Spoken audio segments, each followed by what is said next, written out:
아멘. 오늘 1월 9일 2022년 새해 두 번째 주 시간입니다. 사도행전은 49번째 시간으로 저희 같이 보게 됩니다. 자, 오늘 14장을 마무리하는 장면입니다. 저희가 13장에서 시작해가지고 지금까지 5번을 봤습니다. 오늘 6번째 시간이고요. 그래서 오늘 14장을 마무리하면서 1차 전도 여행이 이제 정리가 되게 됩니다. 지금까지 1차 전도 여행이 어떤 경로를 통해서 이루어졌는지 한번 같이 볼까요?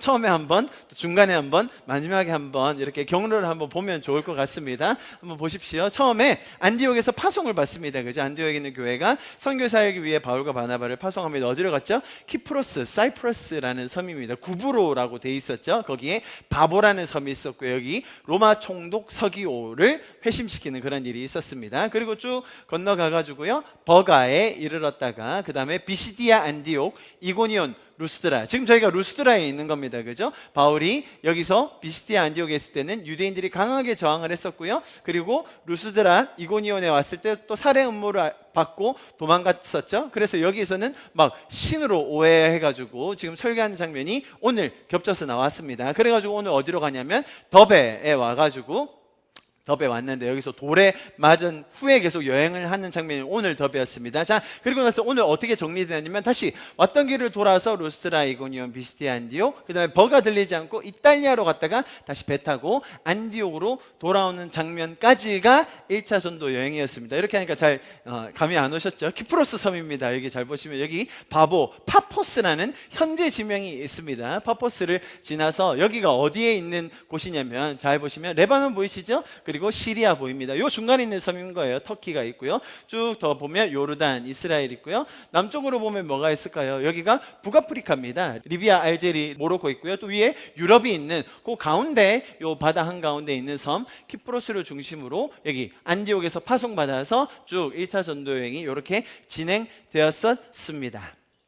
이해하시겠죠? 지금 현대 지명으로 어디를 오갔었는지, 1차 전도 여행이 어디를 거쳐갔었는지 쭉 한번 정리를 해봤습니다. 자, 그래서 이렇게 지난주에 이야기했었습니다. 자신들을 신으로 오해한 그 루스드라 사람들에게 했던 설교, 이렇게 나와 있었죠. 이르되 여러분이 어찌하여 이러한 일을 하느냐, 왜 우리에게 제사를 하려고 하느냐. 그 사람들이 바울과 바나바를 제우스와 헤르메스라고 오해하면서 제사를 드리려고 하는 그런 장면이었습니다. 이렇게 말하죠. 우리도 여러분과 같은 성정을 가진 사람이라 이게 왜 어려운 선언인지 제가 지난주에 설명드렸습니다. 여러분에게 복음을 전하는 것은 보세요, 이런 헛된 일을 버리고, 그죠? 천지와 바다와 그 가운데 만물을 지으시고 살아계신 하나님께로 돌아오게 함이라. 자, 지난주에 이 말씀을 보았었습니다. 우리가 세상 살면서 얼마나 많은 헛된 일이 있는지 모르겠습니다. 지금 바울이 그 지역 사람들에게 전했던 그런 말입니다. 또 세상에서 이런 헛된 일을 너무나 많이 종용합니다.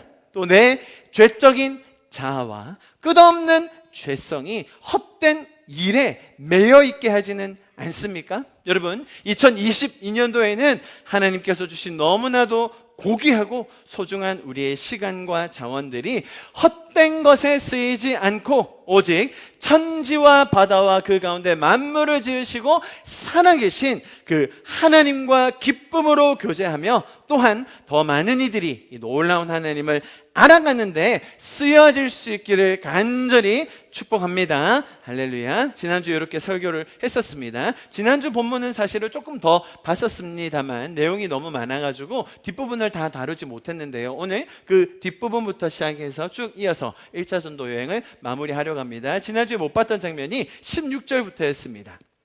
그래서 오늘 16절부터 좀 겹쳐서 다시 읽었습니다. 좀 이해하기 힘든 것 같은 그런 표현이 나와서 여기서부터 좀 짚어가면서 설명을 드리도록 하겠습니다. 16절, 하나님이 지나간 세대에는 모든 민족으로 자기들의 길들을 가게 어떻게 하셨다고요? 방임하셨느니라. 자, 루스드라에서 하고 있는 지금 동일한 설교 중에 한 부분이에요. 자신들을 신으로, 제우스로 오해한 그 사람들이 제물을 드리려고 할 때 이런 설교를 통해서 그들을 겨우 말렸죠. 뒤에 나옵니다. 자, 그 설교 중에 한 부분인데요, 이런 표현이 나오죠. 자기 길들을 가게 방임하셨다. 자, 이런 표현을 보면 어떤 생각이 드십니까? 나쁜 짓, 죄악된 길을 가도 하나님께서 별로 신경을 쓰지 않는다? 그렇게 보이죠. 그것이 방임이라는 단어의 기본적인 뜻 아니겠습니까? 뭘 하든 나쁜 짓을 하건 위험한 짓을 하건 어렵게 살건 상관하지 않고 그냥 그대로 내버려 둔다. 잘하고 있는데 그것을 가만둔다고 방임이라고 하진 않죠. 분명히 잘못된 길을 가고 있는 자들을 향해서 개입하시거나 그곳에 어떤 은혜를 베푸시거나 일을 하시는 것이 아닌 그냥 내버려 둔다라는 그런 표현이 기본적으로 방임이라는 뜻일 겁니다. 자, 이것이 잘 보세요. 신학적으로 이제 하나님을 이해하는 학문적으로 조금 더 극단으로 치우치게 되면 문제가 생기는 건데요. 자, 이런 신학적인 한 흐름을 이신론이라고 부릅니다. 조금 생소한 단어죠. 다른 신학적인 용어 여러분 들어보신 것이 많을 텐데 이신론은 들어보신지 모르겠습니다. 굉장히 중요한 신학의 한 부분인데요. 정통 신학은 아닙니다. 자, 무슨 뜻이냐면 보세요. 기독교에서 믿는 믿음과 신앙은 기본적으로 만물의 섭리를 지배하시는 인격적인 하나님을 믿는 것이 기독교의 신앙입니다. 하나님은 인격적인 분이시죠. 무슨 말이에요? 계획이 있으시고 감정이 있으시고 우리와 교통하고 소통할 수 있는 분.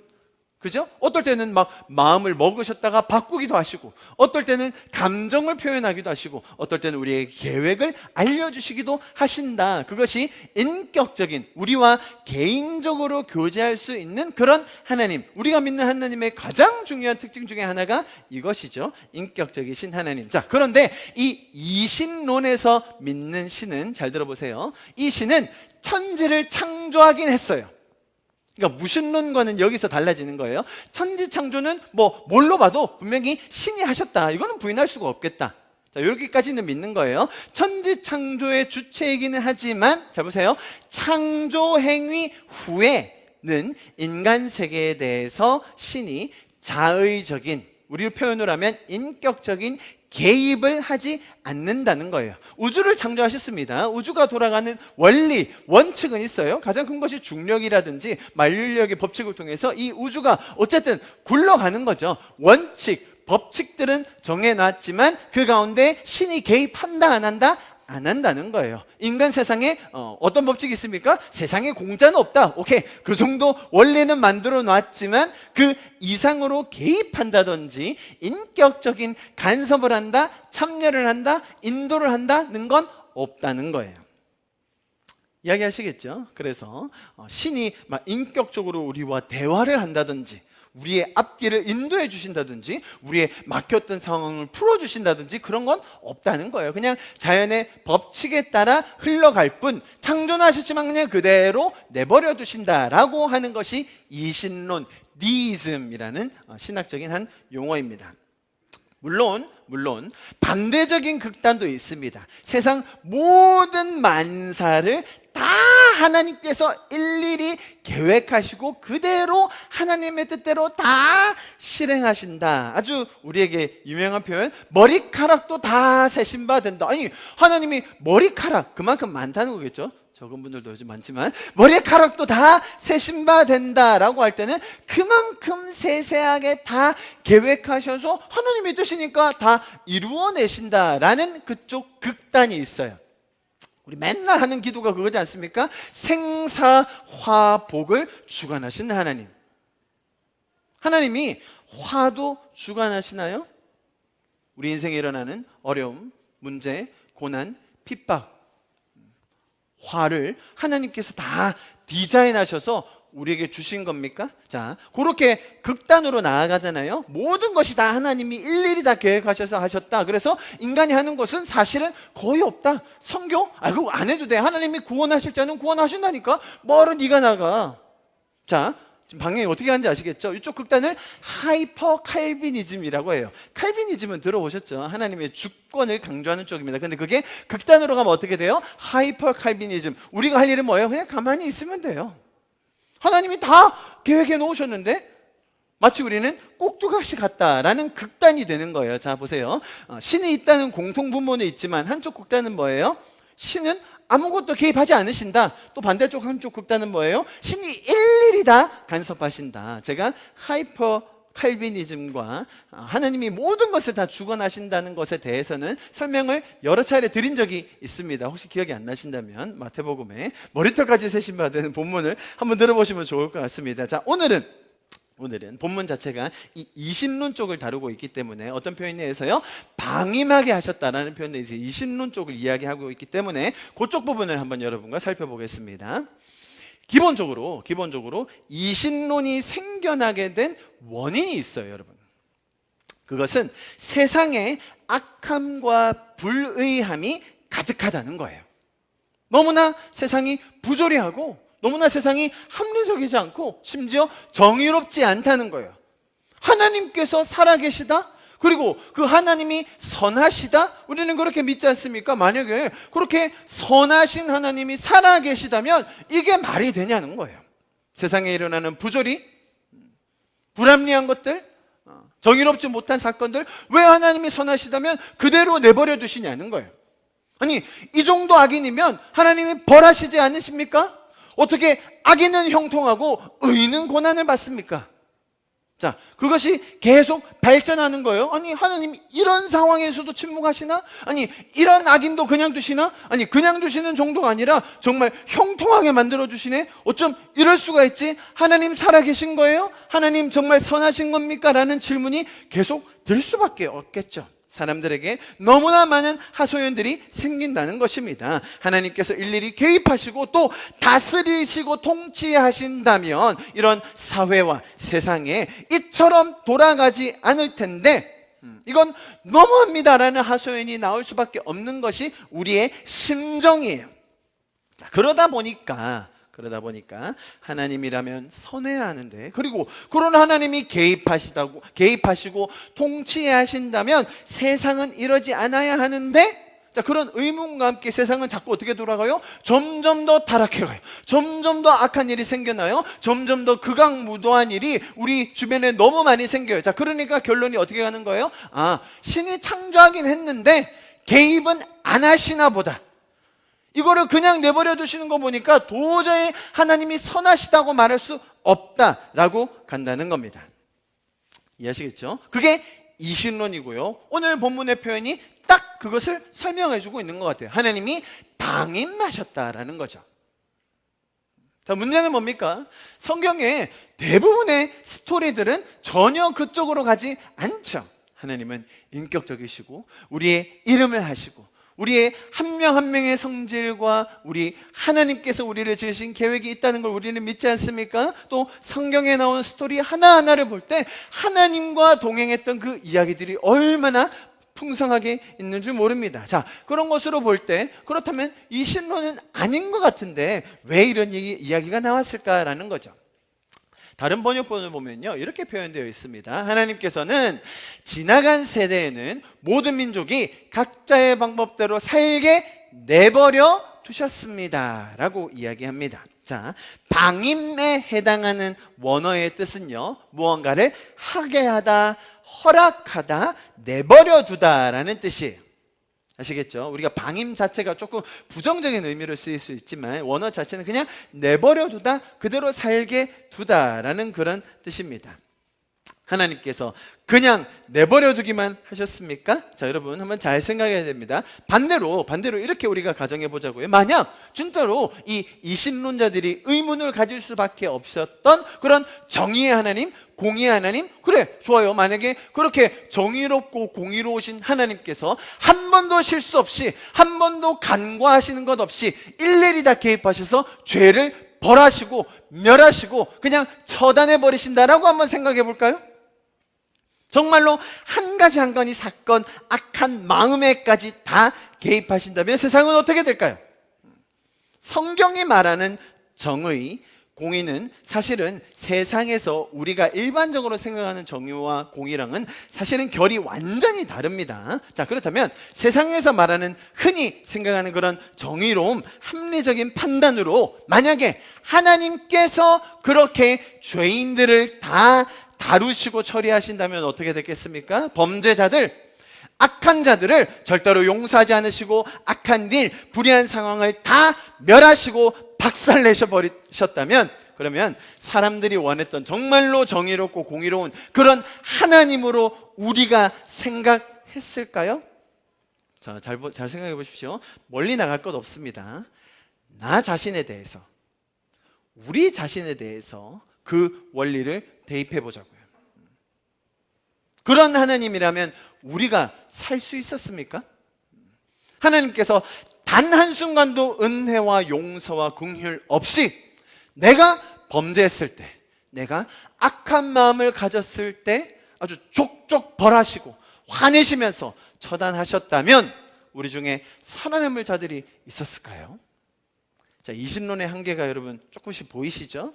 자, 오늘 이 방임하셨다라는 이 표현은요, 사실은 처벌하시거나 그 인생을 끝내버리지 않으시고, 잘 보세요, 끝까지 참으시고 인내하셨다라는 것에 대한 표현이에요. 그대로 내버려 두셨다.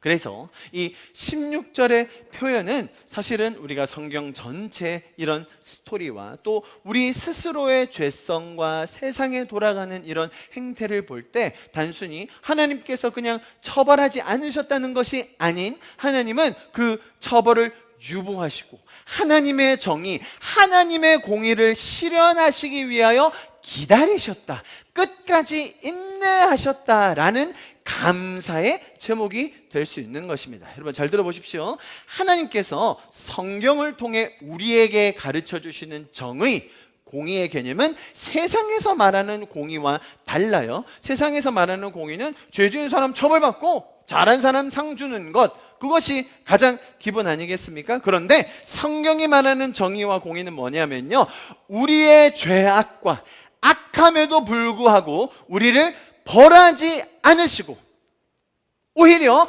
하나님의 아들 예수 그리스도를 통해 그 모든 죄악을 스스로 감당하시어 우리를 속량하시고 구속하셨다. 자, 그래서 예수 그리스도로 인해서 우리는 긍휼함과 은혜의 구원을 얻을 수 있게 되었다라는 거예요. 그게 성경이 말하는 하나님의 정의, 하나님의 공의의 실천이라는 거죠. 로마서에서 제가 지금 설명드린 요것들을 이미 사실은 자세하게 풀어서 설명을 해놨었습니다. 조금 길긴 하지만 제가 조금 간추려서 읽어드리겠습니다. 28절 보십시오. 로마서 1장 28절입니다. 더구나 그들이 하나님을 아는 지식을 하찮게 여김으로 하나님께서는 그들을 타락한 마음대로 내버려 두셔서, 그죠? 오늘 말했던 그 표현과 동일하죠? 합당하지 못한 일을 하게 하셨습니다. 그것에 대한 예가 29, 30, 31절 쭉 나오죠? 32절 보십시오. 그들은 이와 같은 일을 행하는 자가 죽어 마땅하다는 하나님의 법규를 알면서도 그런 짓을 계속할 뿐만 아니라 그렇게 행하는 자들을 옳다고 합니다. 자, 죄인들이 뭐라고 한다고요?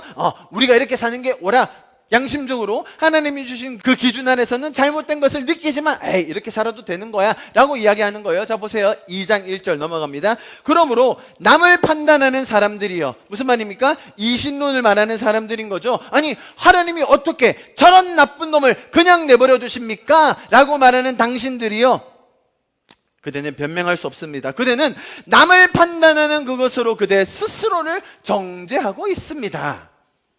그 정죄는 그 기준 그대로 스스로에게 대입해보라는 거예요. 차라리 이신론이 나았을까요? 그런 사람들에게는 남을 판단하는 그대가 똑같은 일을 행하고 있기 때문입니다 라고 로마서에서는 이미 이렇게 우리에게 잘 설명해주고 있습니다. 이신론요, 하나님을 제대로 알고 또 성경이 말하는 정의와 공의가 어떤 것인지를 알고 나면 사실은 이신론은 성립할 수가 없는 것입니다. 여러분, 하나님은 우리를 단순히 악한 길에 가도록 그냥 그대로 너희 한번 잘 살아봐라 내버려 두신 것이 아니라 오히려 거기에는 마땅한 처벌이 있어야 함에도 불구하고 그것을 유보하시고 그것을 미루셔서 끝까지 참으셔서 그 모든 결과를 누가 감당하게 하셨다고요? 아들이 십자가에서 감당케 하심으로 말미암아 우리에게는 은혜의 구원, 긍휼의 하나님의 사랑을 경험하게 해주셨다. 그것이 성경이 말하는 정의요 공의라는 것입니다. 자, 그 다음 절에서 또 다른 감사의 제목이 나옵니다. 17절인데요. 같이 한번 읽어보면 좋겠습니다. 오늘 본문 17절입니다. 지금 바울이 하는 설교에 쭉 이어서 가는 그 장면들인 거예요. 17절 읽습니다. 시작. 그러나 자기를 증언하지 아니하신 것이 아니니 곧 여러분에게 하늘로부터 비를 내려주시며 결실기를 주시는 선한 일을 하사 음식과 기쁨으로 여러분의 마음에 만족하게 하셨느니라 하고. 아멘.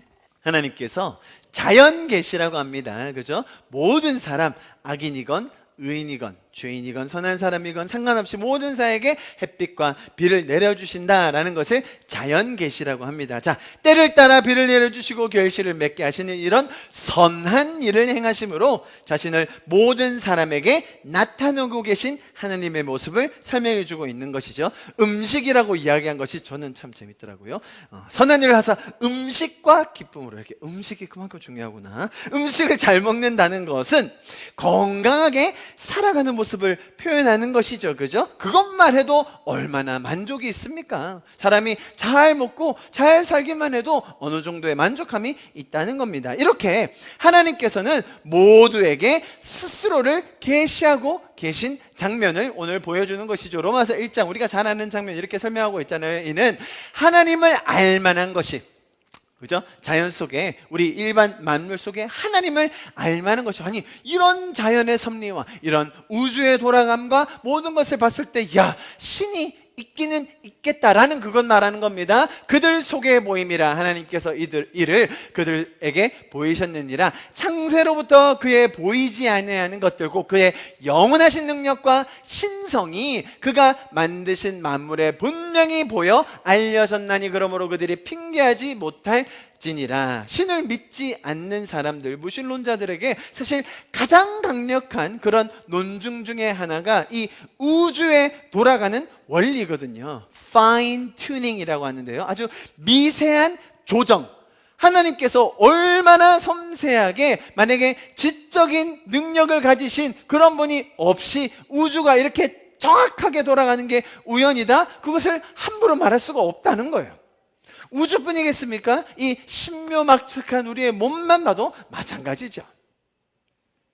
자, 그런 것들을 통해 신이 살아계심을 이미 우리에게 영원전부터, 태초부터 나타내 주셨다라는 것이 오늘 바울의 설명이고 또 로마서의 기록입니다. 자, 하나님은 이런 분이십니다. 잘 보세요. 죄인들을 곧장 그 자리에서 멸하시고 벌하시고 처벌하시는 분이 아니라 계속해서 그분을 가르쳐 주시고 계시해 주시는 분이라는 거예요. 그래서 은혜를 경험할 수 있도록 도와주세요. 왜냐하면, 잘 들어서, 왜냐하면 하나님을 떠난 죄인으로 살아가는 자들에게는 은혜가 필요합니다. 이런 자연 계시가 꼭 필요해요. 하나님을 떠난 죄인들에게 그냥 있는 그대로 벌하시고 그냥 그 모습 그대로 처벌하셨다면 여러분, 저와 여러분뿐만 아니라 모든 죄인들이 살 수가 없다는 거예요. 사실 우리는 그것을 먼저 경험한, 은혜를 먼저 체험한 자들로 성도로 이 자리에 있는 것이고요. 자, 하나님의 원리와 하나님의 마음과 그분의 뜻을 모르고 살 때에는 모든 것이 죄적인 원리이기 때문에 죄적인 결과들로 해석되고 적용될 때가 너무 많아요. 그래서 심지어 이런 자연적인 은총과 계시라도 없으면 이들에게는 한 줌의 소망도 없게 되는 거예요. 만약에 죄인들에게 비가 안 내리고 죄인들만 저주를 받고 그랬다면 그 죄인들이 살 수 있겠습니까? 하나님은 그렇게 디자인하지 않으셨고 오히려 죄인들이 은혜를 더 경험할 수 있게 도와주신다라는 것이 구약의 이야기 아닙니까? 그죠? 그들이 순종하지 않았다고 하나님이 벌하셨습니까? 모세야, 네가 명하여 저 바위에서 물이 나오게 하라. 아유, 하나님 자꾸 시키시네. 아이, 그냥 딱 때려버렸어요. 모세가 순종했습니까? 불순종했습니까? 불순종한 거예요. 그죠? 굉장한 불순종을 한 겁니다. 하나님이 정확하게 명하셨는데 그것을 따르지 않고 자기 기분 내키는 대로 했어요. 자, 그러면 물이 나와야 합니까? 안 나와야 합니까? 불순종했는데, 하나님 말 안 들었는데, 그때 물이 딱 안 나왔으면 하나님이 딱 본보기로 삼으셔서 거기 있던 모든 백성들 한 하루 정도 물을 정말 못 마시게 해가지고 정말 갈증이시면서, 야, 하나님한테 불순종 이렇게 되는 거야? 몇 명을 죽었을 수도 있습니다. 하나님이 어떻게 하셨죠? 불순종해도 물을 주세요. 왜죠? 그래야 사니까. 죄인들에게는 은혜가 필요한 겁니다. 자, 여러분, 제가 이신론과 지금 하나님께서 그분을 계시하신다는 것을 지금 본문을 통해서 쭉 풀어가고 있는데요, 사람들에게 풀리지 않는 숙제가 이것입니다. 정말로 많은 경우에 고민하게 되는 주제, 의인이 겪는 고난, 성도들이 받는 시련, 아픔, 조금 더 나아가면 핍박까지 이르게 됩니다. 박해를 받는 상황도 있죠. 아니, 의인인데, 성도인데 어찌 저러냐고. 여기까지만 있으면 조금 덜 배 아플 텐데요, 악인들이 왜 이렇게 형통한 거예요?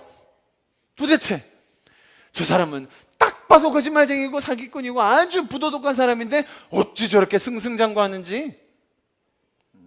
성경에 그런 표현이 나오죠. 어떻게 악인들이 저렇게 형통하는 것을 그냥 내버려 두십니까?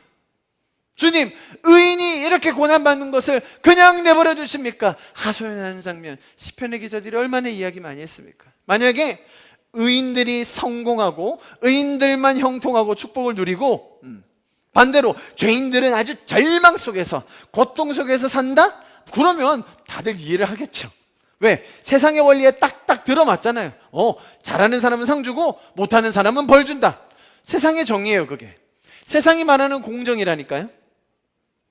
그런데 이것이 뒤바뀌어서 이렇게 의인도 고난을 받고, 아니, 악인은 왜 저렇게 형통한 거지? 이런 상황이 펼쳐지게 되면 쉽게 해결이 되지 않아요. 자, 여러분, 하나님께서 어떻게 하셔야 할까요? 죄인들은 다 참혹하게 살게 내버려 두시고 우리 믿는 성도들만 콕콕 집어가지고 아주 싹 골라내셔가지고 없던 복도 만들어서 주시고, 야, 하나님 믿으면 저렇게 복 받는 거구나. 그렇게 하면 세상이 다 믿는 성도로 바뀌어질까요? 여러분, 하나님이 일하시는 방법이 굉장히 오묘합니다. 자, 제가 몇 가지 말씀들을 통해서 여러분에게 좀 충분히 설명을 드리겠습니다. 이런 의인이 겪는 고난과 환난에 대한 관련된 또 로마서의 다른 말씀이 있는데요, 5장입니다. 우리 잘 아는 말씀인데 한번 읽어보면 좋겠습니다. 3절부터 5절요, 시작. 다만 이뿐 아니라 우리가 환난 중에도 즐거워하나니 이는 환난은 인내를, 인내는 연단을, 연단은 소망을 이루는 줄 알미로다. 소망이 우리를 부끄럽게 하지 아니함은 우리에게 주신 성령으로 말미암아 하나님의 사랑이 우리 마음에 부은 바 됨이니. 아멘. 자, 우리 너무 잘 아는 구절이죠. 자, 우리는 이 구절을 어떻게 해석합니까? 환난이 있어도 즐거워할 수 있다. 아니, 어떨 때는 조금 극단적으로 나가면 환난 자체를 막 즐거워하는 분도 계세요. 야, 환난이 왔다. 와, 환난이 오네. 내가 잘 살고 있나 봐. 역시 내가 하나님 인정하는 크리스찬인가 봐. 오늘 본문에 또 그런 설명이 나옵니다. 환난 없이 하나님 나라에 못 들어간다, 그런 표현이 나오기 때문에, 야, 환난이 있으니까 막 즐거워하는 거야. 왜? 그렇지, 내가 인내를 쌓아야지. 자, 지금 누가 힘을 주고 있는지 보세요. 오, 환난 왔어. 오케이, 인내 길러야지. 인내하면 어떻게 돼요? 그 다음에 내가 연단해가지고 결국, 야, 천국 소망을 가질 거야. 그렇게 보셨죠? 그죠? 그래서 의인의 고난 자체를 뭔가 우리가 더 큰 상급을 받고 천국에 들어가기 위한 어떤 조건? 미리 행해야 되는, 거쳐야 되는 단계로 생각할 때가 많았어요. 여러분 잘 보십시오. 로마서 5장 3절부터 5절이었습니다. 1절과 2절에 뭐라고 나와 있을까요? 한번 보실까요? 그러므로 우리가 믿음으로 의롭다 하심을 받았으니 우리 주 예수 그리스도로 말미암아 하나님과 화평을 누리자. 자, 여러분, 1절이 가장 기본이 되는 거예요. 1절이 있기 때문에 3절로 나아갈 수 있는 거예요. 2절까지 봅니다. 또한 그로 말미암아 우리가 믿음으로 서 있는 이 은혜에 들어감을 얻었으며, 지금 이미 얻은 거예요. 1절과 2절이 이루어진 사람들인 거예요. 하나님의 영광을 바라고 즐거워하느니라. 1절과 2절로 충분한 거예요. 1절과 2절이 있는 사람들에게는 사실 다른 어떤 것도 우리의 신앙과 믿음과 확신과 영광을 바라는 일을 방해할 수가 없다는 거예요. 왜? 우리에게는 1절이 있거든요. 1절 같이 한번 우리 소리내서 읽어봅시다. 시작. 그러므로 우리가 믿음으로 의롭다 하심을 이미 받았으니 우리 주 예수 그리스도로 말미암아 하나님과 화평을 누리자. 이것만 있으면 된다는 거예요. 이게 있기 때문에 가능하다는 거예요. 환난을 통과해야 인내를 얻어내고 길러내고 연단을 쌓아서 소망을 가진다가 아니라 우리는 이미 그 믿음으로 하나님과 화평할 수 있는 자들이기 때문에 환난? 올 수 있어요. 세상에 환난 있습니다. 제가 뒤에 설명드릴 겁니다. 그런 것들이 왔을 때 우리는 괜찮습니다. 견딜 수 있습니다. 우리에게는 소망이 있기 때문입니다. 그렇게 말할 수 있는 자들이 성도라는 것입니다. 여러분, 왜 악인에게 형통이 있겠습니까? 여러분, 그들에게 하나님이 형통을 주세요. 충격적입니까? 악인에게도 형통이 있어야 된다니까요. 그래야 하나님을 알죠. 그래야 은혜가 뭔지를 알죠. 처벌하는 하나님이라고 하면 세상 신과 뭐가 다릅니까?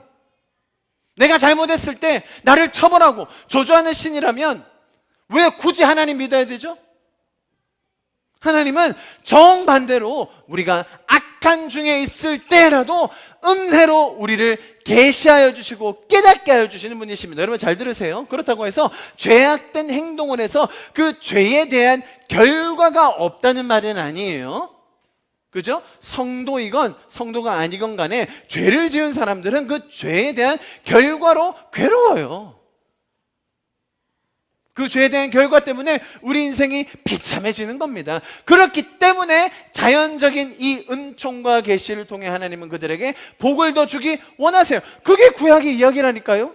죄 짓고 하나님 떠나고 나 하나님 안 믿을래요. 그뿐이었습니까? 바알 섬기고 아세라 신에게 절하고 그런 사람들 다 멸하셨나요? 아니면 끝까지 구원하시기로 작정하시고 인도해 주셨습니까?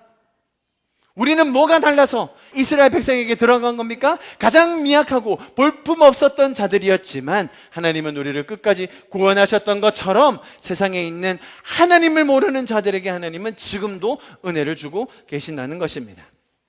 그런데 왜 성도들은 고난과 환난을 당해요? 여러분, 성도들만 당하는 거 아니에요. 다 당합니다. 그런데 왜 하나님은 그것을 일일이 개입하셔가지고 다 멸해 주시고 성도들은 다 피하게 해주시고 성도들은 없던 복도 생기게 해주시고 왜 그렇게 안 하냐는 거예요. 잘 들으세요. 그렇다고 성도들의 기도를 응답하지 않으신다 지금 그런 얘기하는 게 아닙니다. 성도들은 이미 충분함을 누리고 있는 자들이 바로 성도라는 것의 정의예요. 그것이 1절과 2절이라고 설명드렸죠.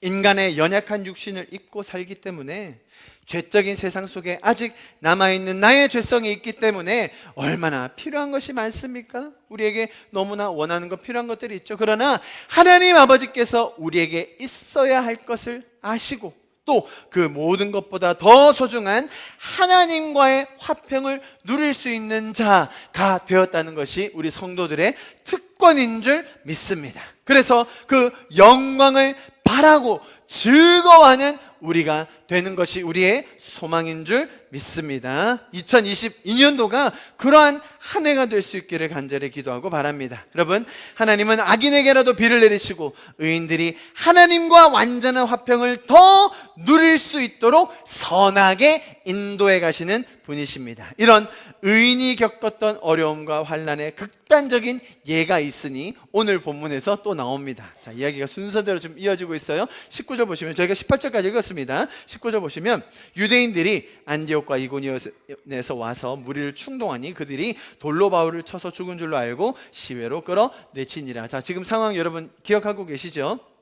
루스드라는 지역에서 그들이 안전뱅이를 일으켰더니 한 번도 걷지 못한 사람을 일으켰더니 이 사람이 제우스인가 보다 헤르메스인가 보다 라고 하면서 막 제물을 가져와서 화환을 들고 와서 막 제사하려고 했어요. 그때 쭉 설명하면서 이제 겨우 말렸습니다. 저희가 지난주까지 읽었고 오늘 제가 뒤에 부분을 설명드린 거예요. 그랬는데 갑자기 원래 지나왔던 지역입니다. 유대인들이 안디옥과 이고니온 지금 그 지나왔던 지역에서 이미 지나왔는데 거기 있던 유대인들이 뿔따구가 나서 또 루스드라 가서 또 전하고 있어요 라고 하는 소식을 듣고는 아주 짝당해가지고 몰려와서 그 사람들을 선동한 거예요. 충동한 거예요. 그랬더니 이 마음 연약한 죄인들이 어떻게 바뀌었습니까? 좀 전까지는 신이라고 대우해주더니 그 한마디 듣고 나니까 정신이 번쩍 들었는지 돌을 들어서 바울을 쳐서 죽이려고 했다는 거예요. 그게 19절입니다. 너무나 황당한 상황이죠. 자, 그래서 실제로 죽은 줄 알고 돌멩이로 쳤습니다. 여러분, 실제로 죽었다고 생각하고 의식이 없다고 생각해서 어떻게 했어요? 성 밖으로 끌어냈어요. 진짜로 죽을 정도로 돌을 맞은 겁니다. 자, 이어지는 구절들은 아주 충격적인 이야기를 전해줍니다. 20절과 21절. 제자들이 둘러섰을 때에, 자, 바울이 죽은 줄 알고 거기 있던 제자들, 그곳에서 믿었던 제자이건 혹은 바울과 동행하던 제자이건 그 제자들이 둘러섰을 때에 바울이 일어나 그 성에 들어갔다가 이튿날 바나바와 함께 더베로 갑니다. 자, 다 죽은 줄로만 알았던, 이제 가망이 없다고 생각했던 바울이 갑자기 벌떡 일어나는 장면이에요. 네, 하나님께서 살려주신 거예요. 자, 디모데 후서에서 저희가 지난번에도 한번 읽었었는데요, 이렇게 이야기합니다. 박해를 받음과 고난과 또한, 자, 안디옥, 이고니온, 루스드라. 자, 오늘 우리가 본 그 장면들이죠, 그죠? 1차 전도 여행 때 나오는 장면들입니다. 당한 일과 어떠한 박해를 받은 것을 내가 과연 보고 알았거니와, 다음 장면 있습니다. 시작. 주께서 이 모든 것 가운데서 나를 건지셨느니라. 자, 바울이 그렇게 돌을 맞아서 거의 죽음에 가까운 상태에 됐을 때 누가 일으켜 주셨다고요? 하나님이 벌떡 일으켜 주셨어요. 자, 의인의 환난과 고난이요, 오늘 본문은 이렇게 이야기하는 겁니다. 걱정하지 마십시오. 이 모든 것에서 하나님이 우리를 건지실 것을 우리가 믿기 때문입니다. 여러분, 우리에게는 그런 담대함이 있는 거예요. 하나님께서 함께 하시는 이 여정에서 주의 길을 따르는 우리를 하나님은 건지시고 인도해 가실 것입니다. 여러분, 바울이 일어나서 어떤 일을 했습니까? 21절요. 복음을, 자, 먼저 보세요. 바울이 일어나, 20절요. 제자들 들어섰을 때 바울이 일어나 그 성에서 돌아갔다가 그리고 장소를 옮깁니다. 그 이튿날 바나바와 함께 더베, 이제 마지막 장소인 거예요. 더베로 갔는데 거기서 어떻게 합니까? 복음을 그 성에서 전하여. 여러분, 사실 바울이 지금 겪은 일은요, 굉장히 황당한 사건입니다. 예를 들어 스데반 때도 돌에 맞아 순교했지 않습니까? 스데반 때만 하더라도 제가 지난주에 잠깐 언급했던 것처럼 재판 과정이 있었습니다. 그리고 스데반을 칠 때 성 밖으로 데리고 나가서 돌을 칩니다. 그게 정식적인 절차예요. 오늘은 바울은 어떻게 됐었죠? 성 안에서 돌을 맞았습니다. 그리고 밖으로 빼냈다고 돼 있었죠. 어떤 정식적인 절차 없이 그들이 갑자기 감정에 요동해가지고 막 사람들이 일어나서 돌을 친 거예요. 재판도 없었고요, 정식적인 절차도 아니었습니다. 만약 우리가 바울이었다면 그 상황에서 죽을 뻔하다가 갑자기 일어났습니다. 자, 더 강해졌겠죠. 그 상황에서 바울이 로마 시민권자로, 그죠? 그 당국을 찾아가서 어찌 이런 일이 있냐고, 이 사람이 나를 이렇게 했다고 만약에 이야기했다면 그 사람들 처벌받았을 겁니다. 그죠? 바울은 충분히 그렇게 할 자격과 그런 사건적인 정황이 있었어요. 자, 그런데 바울은 그렇게 하지 않았다는 겁니다. 바울이 바로 일어나서 더베라는 곳으로 옮겨가 다시 복음을 전합니다. 여러분, 이것이야말로 복음의 놀라운 기적입니다. 여러분, 고난이 있을 수 있습니다. 어려움이 따를 수 있어요. 박해가 생기죠. 왜 그렇습니까? 복음은, 잘 들으십시오, 복음은 세상의 가치, 세상의 방법과 완전히 반대되기 때문입니다. 야, 너 정의롭게 저 사람 처리해, 처벌해. 근데 우리 성도들의 마음에는 꼭 그래야 되나? 내가 이때 성도로서 은혜를 아는 자로 어떻게 해야 되지? 세상이 원하는 그 방식과 반대로 해요. 이런, 뭐 하는 거예요 도대체? 왜 제대로 처리를 안 해? 그러한 진리를 싫어하는 세력이 항상 있고, 우리가 믿는 복음, 은혜의 가치는 폄하되기 쉽고 심지어 무시당하기 일쑤입니다. 어떨 때는 이렇게 사는 우리를 비웃기까지 합니다. 주일날 교회 가서 뭐해? 아이고, 그 헌금 갖다 바친다고 하나님이 복 주시나? 이게 세상의 시선일 수밖에 없어요. 자, 그러한 박해나 오해나 심지어 고난이 왔을 때 보십시오, 오히려 우리를 구원하시고 이끌어 주시고 힘을 주시는 주님을 경험하게 되는 것이 바로 저와 여러분 성도들인 줄 믿습니다. 제가 아까 읽었던 로마서 말씀인데요, 우리 좀 다시 한번 읽어봤으면 좋겠습니다. 너무나 소중한 말씀입니다. 1절과 2절 같이 읽을게요. 시작. 그러므로 우리가 믿음으로 의롭다 하심을 받았으니 우리 주 예수 그리스도로 말미암아 하나님과 화평을 누리자. 또한 그로 말미암아 우리가 믿음으로 서 있는 이 은혜에 들어감을 얻었으며 하나님의 영광을 바라고 즐거워하느니라. 여러분, 우리에게는 이미 우리에게 주어진 이 완전한 풍성함과 온전함이 있는 줄 믿습니다. 이것을 기억하는 저와 여러분이 될 수 있기를 간절히 축복합니다. 이 하나님과의 화평을 통해서 놀라운 주의 역사가 우리의 삶에 일어날 것을 기대합니다. 여러분, 그 성에 들어가서 보십시오. 복음을 그 성에 전하여 많은 사람을 제자를 삼았다고 이야기합니다. 여러분, 너무너무나 귀한 말씀입니다. 어찌 보면 우리 인생에서 가장 의미 있는 일로 남을 것들이 바로 이런 것들입니다. 무엇입니까? 제자를 삼게 되는 것입니다. 여러분, 잘 들으십시오. 우리 인생의 참된 의미는 항상 관계에서 나옵니다. 가장 기본적으로 하나님과의 관계겠죠. 동시에 그것이 어떻게 확장되겠습니까? 지금 바울이 하는 것처럼 내가 누리는 이 하나님과의 화평한 관계를 아직 그것을 알지 못하는 그들도 하나님과의 관계를 회복함으로 말미암아 그 화평한 삶으로 들어가게 하는 것, 시작하게 하는 것, 견고히 설 수 있게 하는 것, 하나님께서 사랑하시는 그 또 다른 하나님의 형상들이 그 원형의 모습을 찾아가게 하는 것, 그것이 하나님께서 우리에게 주신 놀라운 특권이자 의미가 되는 것입니다. 여러분, 우리의 삶에도 하나님과의 이 화평한 삶을 통하여 많은 또 다른 그리스도의 제자들이 생겨날 수 있기를 간절히 축복합니다. 자, 문제는 뭐냐면 안타까운 사실은 여기서 제자로 삼고라고 되어 있는데 우리나라에 너무나 많이 널리 알려져 있는 용어가 있죠. 제자 훈련, 제자 양육이라는 표현들인데요. 일단 제자 훈련이라고 하면 어떤 뉘앙스가 됩니까? 일단은 좀 빡세야 합니다.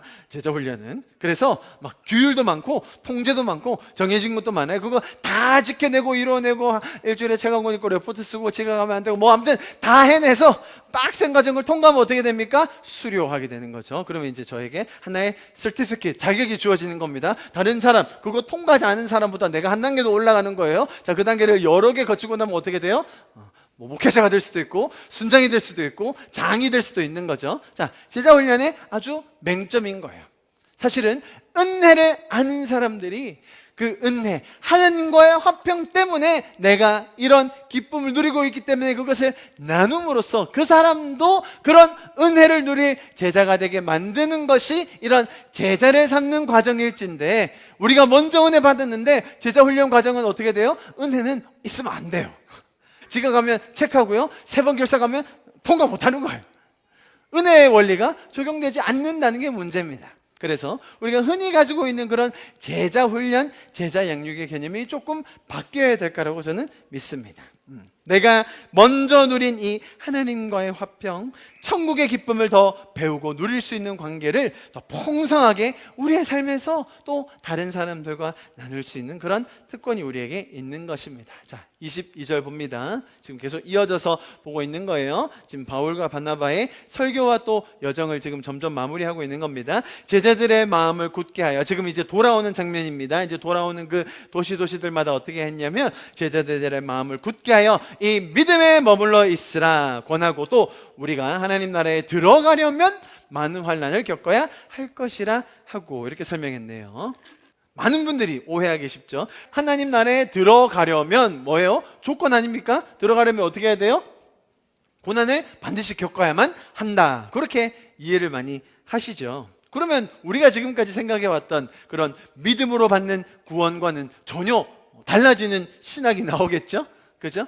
우리는 하나님의 은혜로 예수 그리스도의 보혈의 공로로 말미암아 우리가 믿어짐을 통해 구원을 받은 사람들 아닙니까? 그런데 만약에 이 구절을 지금 그대로 해석한다면 고난 안 받고 들어간 사람은 그러면 천국에 가서 어디 저기 다른 데 머무는 건가요? 자, 이 구절을 정확하게 한번 해석해 드립니다. 자, 우리말에는 우리가 하나님 나라에 들어가려면 이라고 번역하여서 마치 하나님 나라에 들어간다라는 것을 가정법 혹은 조건절로 착각할 수 있게 설명을 해놨는데요. 실제로 원문을 보면 제가 다 읽어드리진 않겠지만 우리는 하나님 나라에 반드시 들어가야만 한다라고 평서문으로 적혀 있어요.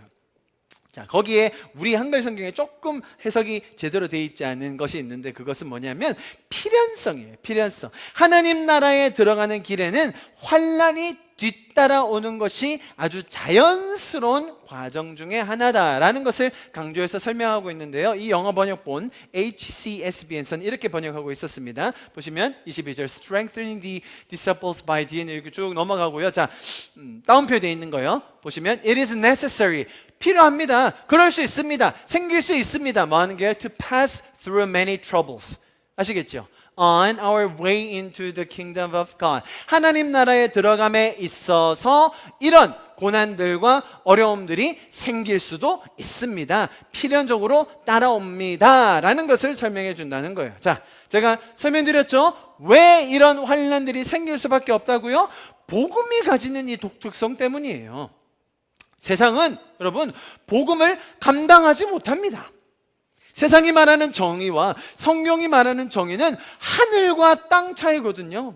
세상이 말하는 그 의미, 우리 인생이 가져야 될 의미와 같이 반대로 성경이 말하는 이 참된 의미는 완전히 다른 차원의 이야기잖아요. 그러니 세상은 이 복음의 가치를 이해할 수도 없고 받아들이지도 못한다는 거예요. 그렇기 때문에 그 과정에서 성경의 가치, 하나님이 우리에게 주신 의미와 그 길을 이해하고 따르는 우리들에게는 무시를 당하는 그런 일이 있을 수 있고요, 박해도 생길 수 있다라는 것을 오늘 바울이 설명해 주고 있는 것입니다. 자, 그런데 말씀은 거기서 그치는 것이 아니라 하나님께서 우리에게 힘을 주시고 격려해 주실 것도 동일하게 가르치고 있습니다. 자, 보십시오. 22절에 제자들의 마음을 굳게 하여 이 믿음에 머물러 있으라 권하고 라고 했습니다. 이 권하고 라는 것은 격려하다라는 그런 의미인데요. 무슨 뜻이냐면 전투에 곧 나갈 군인들을 향해서 권고할 때 사용되는 그런 낱말입니다. 박해가 있는 그 지역에 사는 성도들에게 온전히 믿음에 거하여, 자 보십시오, 영적 전쟁에서 승리하도록 권면하고 있음을 보여주고 있습니다. 여러분, 하나님께서 영적 전쟁의 상황에서 우리가 승리할 수 있도록 하실 것입니다. 왜냐하면 우리의 씨름은 혈과 육에 대한 것이 아니기 때문이에요. 우리는 이 세대를 본받지 않고 오직 마음을 새롭게 함으로 변화를 받아 하나님이 기뻐하시고 또 온전한 뜻이 무엇인지를 분별하여 그대로 살 수 있도록 도와주시는 하나님을 경험하게 될 성도들인 줄 믿습니다. 할렐루야.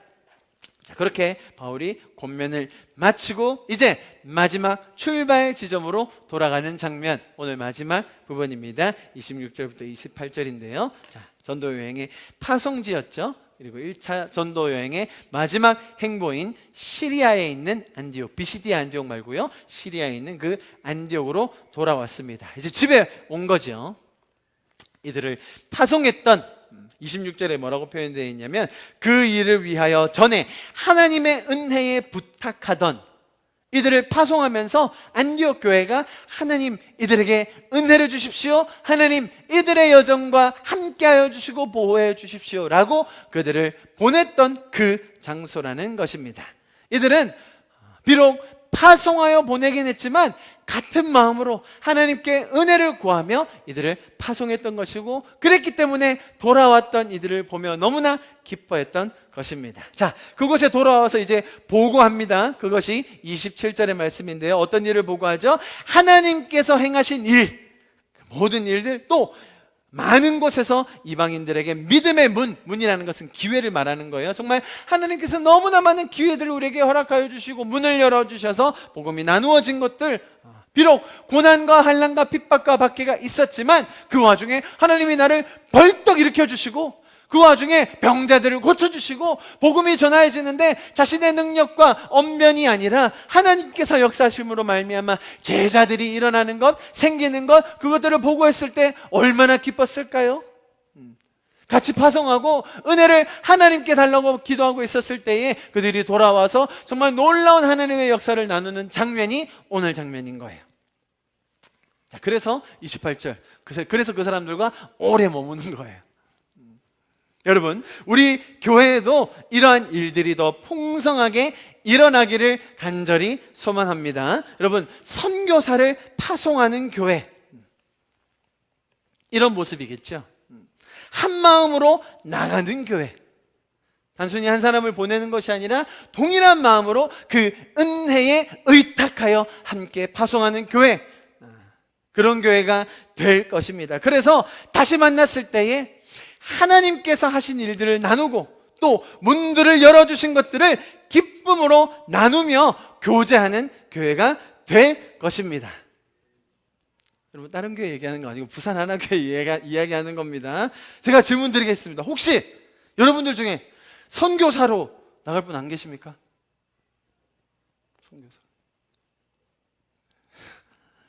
선교사로 나가려면 교단이나 선교단체 허입, 여러분 허입 과정 굉장히 어렵습니다. 시험 쳐야 되고요, 면접 봐야 되고요, 마지막 최종 단계에서 그 단체 대표랑 면접까지 봐야 돼요. 여러분, 허입되는 거 쉽지 않아요. 아니면 뭐 정규적인 교육, 신학교육, 뭐 선교 교육을 받는다든지 어려운 일이겠죠. 여러분, 그러나 이 선교사라는 정체성, 그죠? 우리가 오늘 이야기가 단순히 바울이라는 어떤 위대했던 저런 사람, 바나바라는 성경 역사에 나오는 어떤 한 인물, 아니면 앞에 서서 떠들고 있는 자네 최 목사, 지금 그런 사람들 이야기가 아님을 여러분 깨달으셔야 됩니다. 오늘 했던 이 1차 전도 여행요, 야, 바울 대단하네, 야, 저런 믿음 가졌으니까 저렇게 사는구나, 나도 저런 비슷한 정신을 가지고 살아야지, 저 사람은 선교사지만 나는 평신도니까, 지금 그런 얘기 하는 게 아니라는 거예요. 여러분, 인생에도 이러한 하나님께서 주시는, 나를 불러주신 그 자리에서 가지게 되는 선교사의 정체성이 올 한 해 더 생겨날 수 있기를 축복합니다. 여러분, 저는 아직도 우리 부산외대 아랍어과에서 선교사들이 나올 것을 기대하고 있습니다. 왜 비웃으시죠 지금? 아니, 지금 여기 앉아있는 우리 청년들이 얼마나 귀한데 비웃으시는 거 아니죠? 우리가 이미 1년 보냈었죠? 우리 여학생 3명. 그때 참 좋았는데 보내놓으니까 계속 기도하고 걔네들이 보내는 소식 우리가 듣고 딱 요 장면인 거예요. 요 장면 아시겠죠? 자, 보세요. 실제로 선교사를 보내는 것도 필요하지만 여러분, 하나님께서는 우리의 각자의 삶의 터전에서, 자 여러분, 그런데 조금 다른 건 있어요. 그냥 선교사 알겠어요. 그냥 제가 대충 열심히 성도로 살게요. 그거랑 내가 진짜 선교사야? 내가 하나님이 부르신 그런 선교사로 살 수 있는 거구나, 그 정체성을 가지는 거랑은 조금 다르긴 해요. 사실은 요 정도 고난과 박해가 와도 나 선교사예요, 내가 이 자리로 부름받은 선교사입니다 라고 사는 사람은 달라요. 혹시 원하는 분들 계시면 제가 올해 파송해 드릴게요. 여러분, 저희 그런 거 해도 됩니다. 여러분, 가정 선교사, 직장 선교사, 문화 선교사, 캠퍼스 선교사, 우리 다 같이 파송 한번 할까요? 같이? 우리끼리인데 뭐.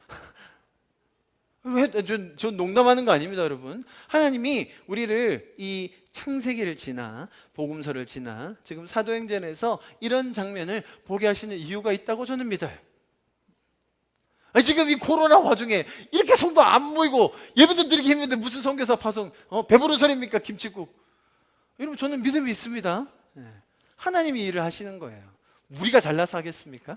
하나님이 이러한 선교사를 파송하고 또 그 안에서 우리가 복음을 나누게 되고 또 그것을 가지고 와서 함께 기뻐함으로 나누고, 그래서 함께 오래 있게 되는 거예요. 함께 오래 있을 수 있는 원리가 바로 이거예요. 여러분, 여러분 잘 아시겠지만 제가 엔잡러 목사 아닙니까? 여러분 아십니까? 엔잡러?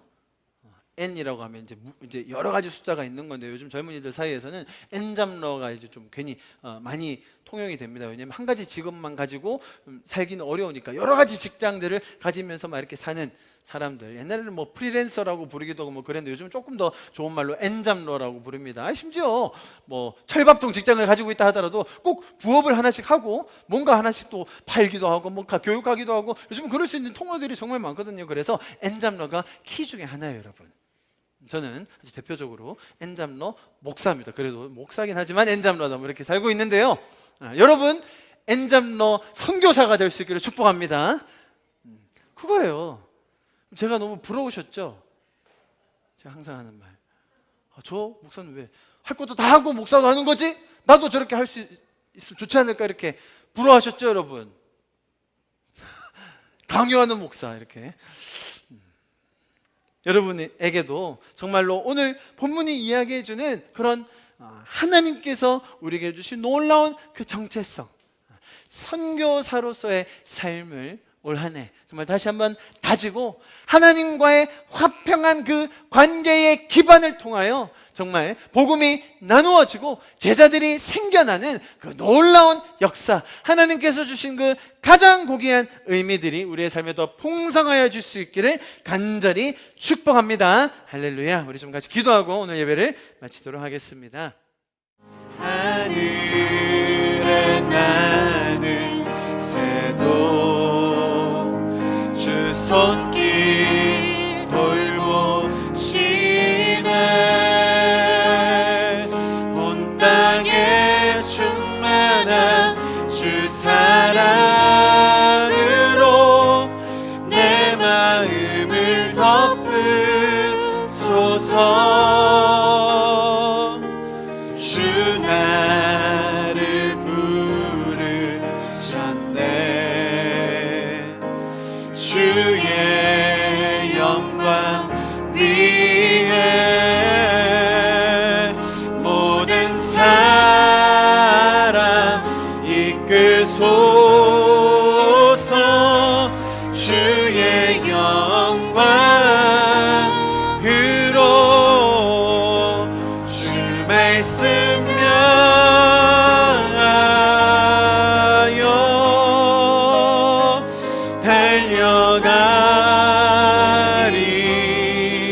달려가리라. 힘도 아닌 능도 아닌 오직 성령으로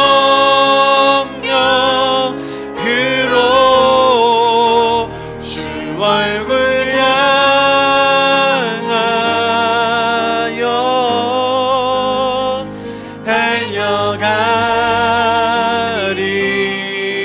달려가리라. 오 주의 영광 안에 살게 하소서. 주 말씀 향하여 주 말씀 향하여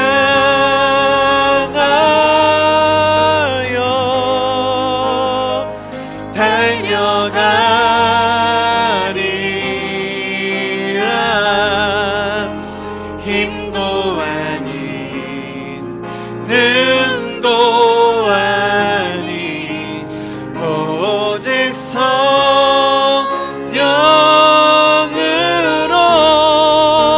주 얼굴 향하여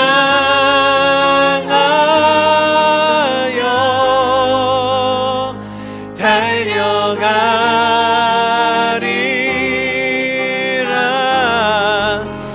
오 주의 영광 안에 살게 하소서.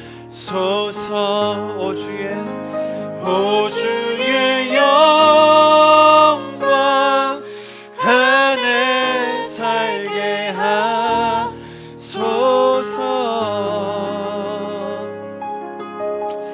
할렐루야. 살아계시고 우리를 영광 가운데로 초청하여 주시고 인도하여 주시는 주님을 찬양합니다. 우리를 끝까지 인도하여 주시고 돌보시며 건지실 주님을 기대합니다. 오늘 이 시간 우리 가운데 모인 한 분 한 분 성도들, 또 방송으로 참여하고 있는 그 성도들 가운데 주님 은혜를 내려주시고 끝까지 인도하여 주실 것을 간절히 기도합니다. 지금은 우리 주 예수 그리스도의 무한하신 그 은혜와 하느님 아버지의 포기하지 않으시고 끝까지 건지시는 그 사랑과, 비록 우리 가운데 어려움과 시련과 고난과 고민, 풀리지 않는 숙제들이 있다 할지라도 우리를 끝까지 붙들어 주시고 은혜 가운데 거하게 하셔서 하나님과 화평을 누릴 수 있도록 우리를 인도하시는 그 성령님의 감화 감동 역사하심이 지금 이 자리에 모여서 함께 그 은혜를 사모하며 기도하는 우리 성도들 한 분 한 분 가운데, 또 마음으로 동참하고 있는 그 성도들 가정과, 또 우리의 사업과 학업과 우리의 삶의 터전 위에 지금부터 영원토록 함께 하시기를 간절히 축원하며 기도하옵나이다. 아멘.